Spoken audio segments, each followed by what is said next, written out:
হর হর মহাদেব, জয় শিব শম্ভু, জয় ভোলেনাথ। তো আজকে বেরিয়ে পড়েছি বাবার এক বিশেষ স্থানে বাবার দর্শন করার জন্য। কিন্তু উঠেই এত ভিড় ছিল যে ভিডিও করতে পারিনি, তাই ভিডিওটা টালা থেকে স্টার্ট করছি। যদিও আগে থেকে বলে রাখি, এই ভিডিওটা কিন্তু রিসেন্ট নয়, এটা শ্রাবণের শুরু হওয়ার আগের একটা দিনের ভিডিও। গেছিলাম কিন্তু ফিরে ভিডিও এডিট করার সময় হয়নি বলে ভিডিও আর আপলোড করতে পারিনি। তবে একটু সময় পাওয়ায় ভিডিওটা আপলোড করে আজকে তোমাদের সঙ্গে শেয়ার করছি। তো দেখতে থাকো।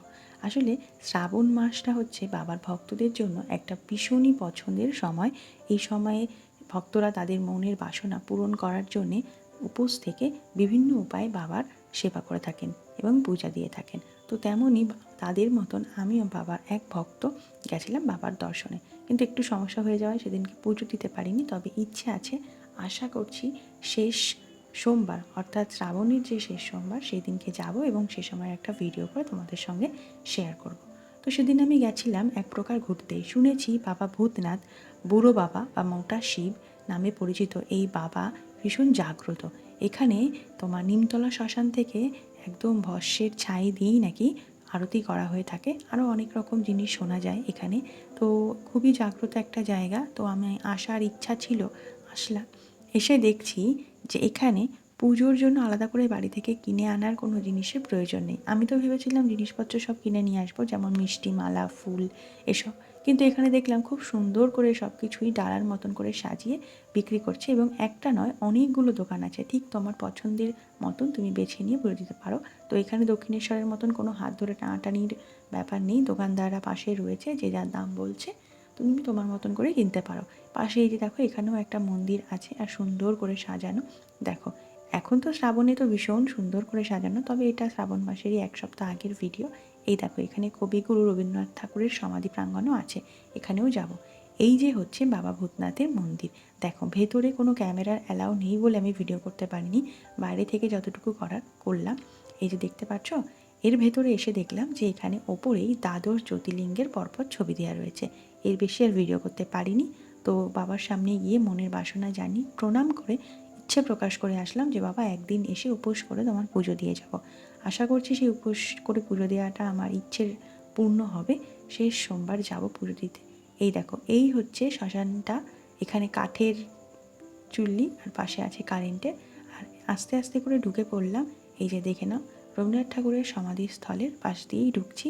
জায়গাটা খুবই শান্ত। এখানে বসে থাকার মতন বিকেলে খুবই ভালো একটা জায়গা, গঙ্গার ঘাটে।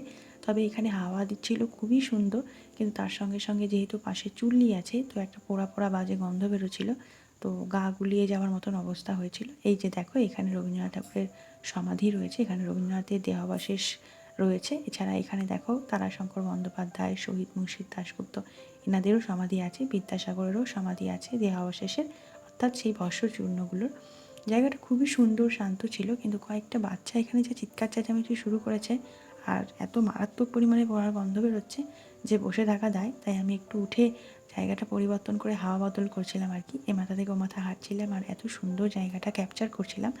দেখো কি সুন্দর জায়গাটা, দারুণ। গঙ্গার একদম ধারে বসে বিভিন্ন রকমের ফিলিংস তুমি নিতে পারো। আমার তো খুব ভালো লাগে এরকম জায়গায় বসে থাকলে। আমার কাজ না থাকলে, সময় হাতে থাকলে ঘন্টার পর ঘন্টা আমি বসে থাকতে পারি, কোনো ব্যাপার না। তবে এই গন্ধটাকে যদি আমি বাদ দিই, জায়গাটা খুবই সুন্দর।